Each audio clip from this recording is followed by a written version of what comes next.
Hello everybody, Nathaniel from RCInsight here, and it is finally time. I am finally doing it. Long overdue. More than 2 years after I first got the 2x2 Rubik's Perplexus Hybrid. I am finally getting to a review. I just completed it for the first time last night. Not legitimately, I did cheat, but I have for the first time played through all the sections of the course, and so I finally felt like, having done that, I could actually review it. And so that is what we're going to be doing in this video. Full disclaimer, I don't like this Perplexus. I'm going to try and be as objective and fair to it as possible in this review, and I'm going to make a second video talking about some of my issues with it. So without further ado, I think that's a long enough intro. Let's jump straight into this review. Okay, so we're going to start off here with how it works. Now, I discussed this a little bit in my Rubik's 2x2 and 3x3 comparison video. You can go check that out if you want. It'll be linked in the description. But this is a genuine Rubik's Cube.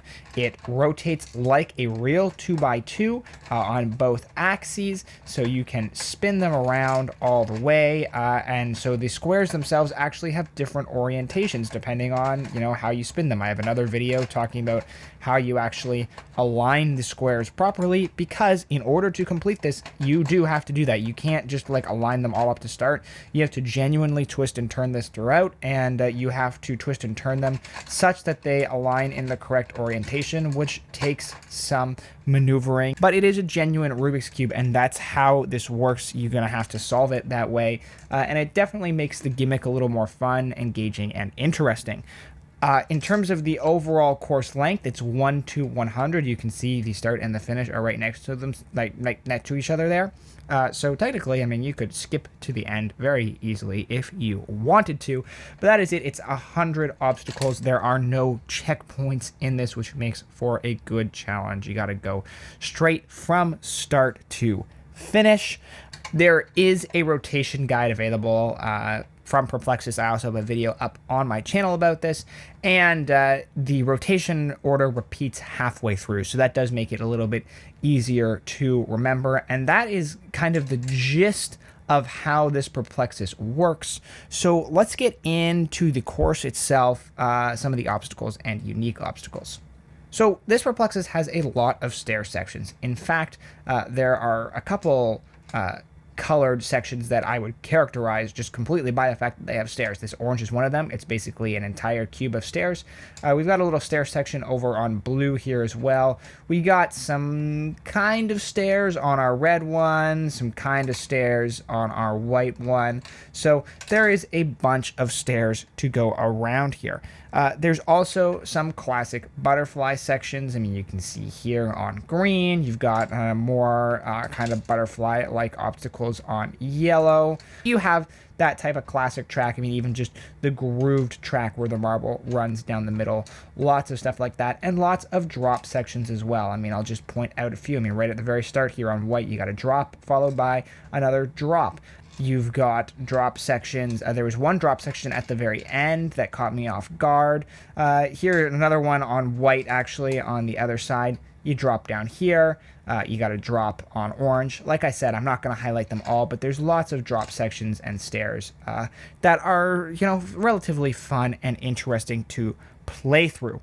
In terms of unique obstacles that I feel like are worth pointing out, there's a few that really stood out to me. There's not a ton of groundbreaking or new obstacles here. There's lots of types of obstacles that we've seen before, kind of put in different ways. Like I said, you've got stair section red, for example. The first time you come down the top of the track, and it's just kind of like little steps down. Coming back up the other way here, you got to really be careful, because you're going uphill, and you do have these little backstops to help you out. But that's not something new, but it's still interesting, and you have ideas like that are kind of pervasive throughout this Perplexus. But there are a few that I did feel like are worth highlighting. The first of that is this green section here at 64. So the not the top side here, but actually the bottom side. You roll the marble along. The bottom there can be kind of hard to see, but you can see right inside there, there's kind of like a higher wall, and you sling around like the circle. I thought it was interesting, a little bit different than something I had seen before, in part because your vision's obstructed. It makes it kind of like a leap of faith almost. Then we had a section in orange at 70, which is on the inside here. It's, again, kind of hard to see, but there's a little, if you can see that little drop section in the middle there, you kind of dropped in from a fun angle, and you had to use the center, the black part in the center, which is kind of where this actually everything twists from. It's one of the few points where that comes into play. You kind of use it to help hold you in place. So I thought that was an interesting obstacle there at 70. On the other orange one here at 75, there's a really interesting obstacle with this kind of like zip line piece. It's not really a zip line piece, but this track where you kind of, the marble goes through the groove. You come through the top, you drop in there, and then you flip and you go back down the other side. Very interesting in the way that was set up. To me, that was actually the obstacle that stood out the most to me. I hadn't seen something like it before in a Perplexus. It was the most unique and new and interesting. I didn't think it was overly challenging, but it really stood out to me, I think, as probably my favorite. This yellow butterfly section was also interesting. First, you go through the inside as like you drop in and out, and I thought that was kind of cool. And then the second time, you come through on the outside, and so you come through the groove here, you drop into the little butterfly section and back on the other side. And it wasn't something super new, but it was still a little bit different, and it also stood out to me. And then the last two that I really want to point out, at 90 here, this was another fun one. You kind of come along the blue track. It reminds me of some of the obstacles on the 3x3, actually. You kind of slide up, and you pop out through the top, and the shell of the Rubik's Cube stops you from falling. You've got this little protective barrier to try and steady yourself.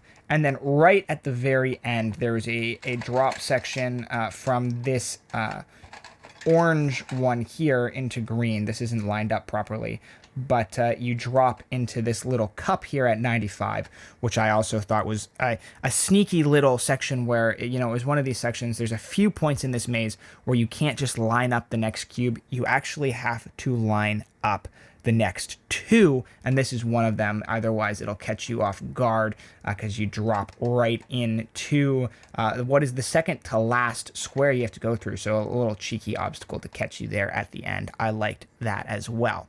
So enough about the obstacles. Hopefully I've given you enough of an overview. We're going to move on to the difficulty here. And the difficulty is a little bit harder for me to gauge. I haven't completed this legitimately, like I said, going from 1 to 100 without kind of just jumping onto the track in certain places.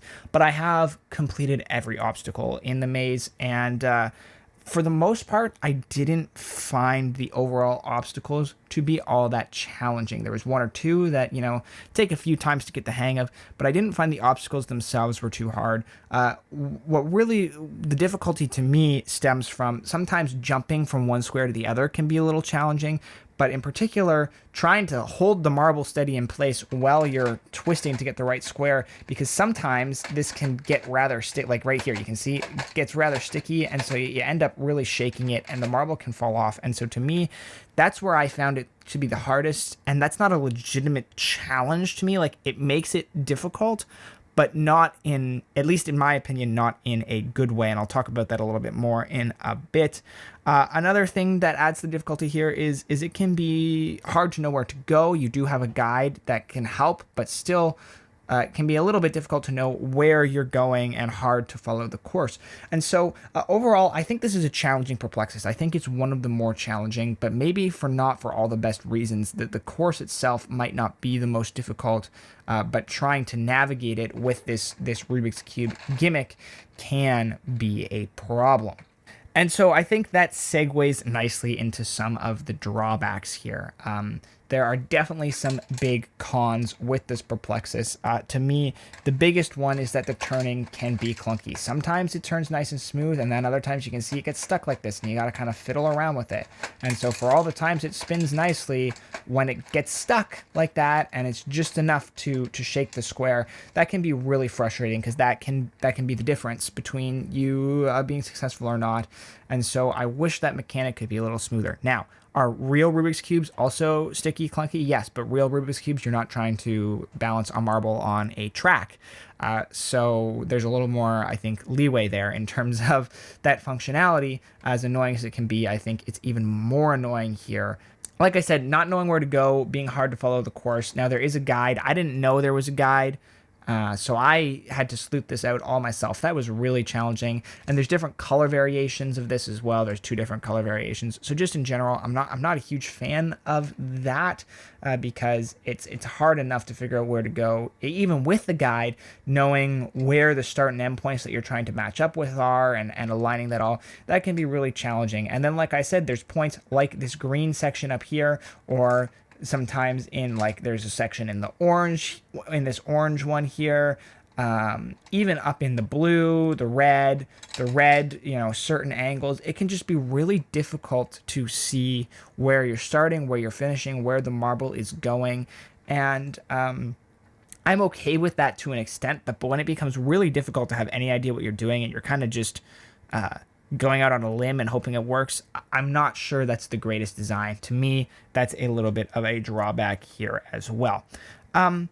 Then for some things I haven't already touched on, small marble size, as you guys know, I'm just not a big fan of it. It's not as bad as the like mini Perplexus, like the Teeter or the keychain Perplexuses or anything like that, but it definitely is smaller, and so I don't feel it plays as nice. The marble's a little bit more unpredictable. It's lighter, so it bounces around more, and so it's just a little bit harder to control more precisely, which again, I think takes some of the skill out of this.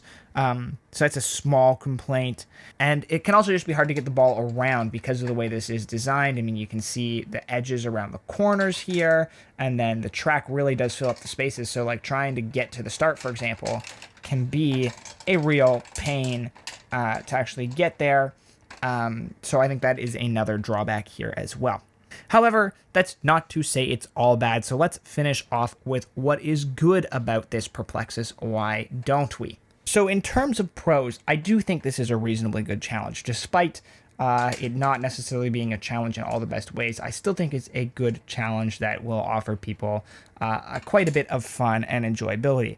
I think it's a really good length. The length is one of the strong points here, the 1 to 100. I actually like that there's no checkpoints. So certainly there are things to like here.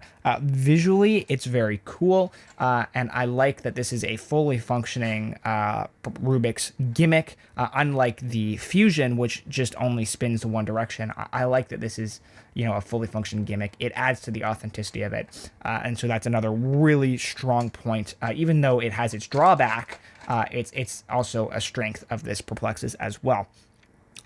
There's lots of classic Perplexus obstacles here that are going to satisfy longtime fans and be a good introduction for new players. It's a pretty well-designed course, you know, ignoring the line of sight issues, which I think more come from the nature of the cube itself, not the course. I do like the overall course design here, and I think it's a reasonably fun if you have the color guide to help you along. If you don't, then it's going to be a nightmare. But if you do, I think it's a reasonably fun, good length, all that. There's still a lot to like here. Even if I don't love this personally, there's certainly lots of reasons to get this. So overall, I still dislike it. I still am not a fan. I might come around on it. That opinion might change as I play it more now that I've beat it once. I'm going to try and do it legit. And so, yes, I may come around to it. Maybe I will update this review in the future and say, hey, guys, I was wrong. This is actually a great Perplexus. But for now, I still dislike it. But there are definitely lots of reasons to buy this. I still think it's overall a good Perplexus toy. I still think I stand by my ranking of it on the best to worst, being in a little bit of the middle to upper part of the pack. It's still one of the better designed Perplexuses overall, even if there's elements of it that I strongly dislike. And so to that end, I would still consider this an essential Perplexus. The 3x3 Fusion is not, but this one I think is. This one, despite its flaws, I think still kind of holds true to the core of the Perplexus experience, and I think that's the most important thing. And so to me, it still is an essential Perplexus, and I understand why there's a lot of people who actually really like this and enjoy it. So my overall recommendation is that this is still a Perplexus that is worth getting, despite having some more drawbacks than a lot of the other ones. It is an essential part of the Perplexus collection, and I think you can still have a lot of fun with it. That's going to do it for this review. If you liked it, leave a like down below. It is a great way for you to show your support. I am so sorry this has been long overdue, but comment and let me know your thoughts down below. This does mean that my ranking video of easiest to hardest is going to be coming soon after this, as well as eventually a walkthrough for this guy. I don't know how long that will be, but I am planning to do that. So if any of that interests you, make sure to subscribe so you don't miss those videos when they come out. My channel is the place to be for Perplexus content on YouTube, and I also do a lot of other stuff, so maybe you'll subscribe for Perplexus and find you like something else as well. So please do subscribe, check that out, and you will not miss those future Perplexus videos when they come along, as well as any of my other content. But with all that said, I just want to say thank you so much for watching this video, guys, and I will see you all in the next one.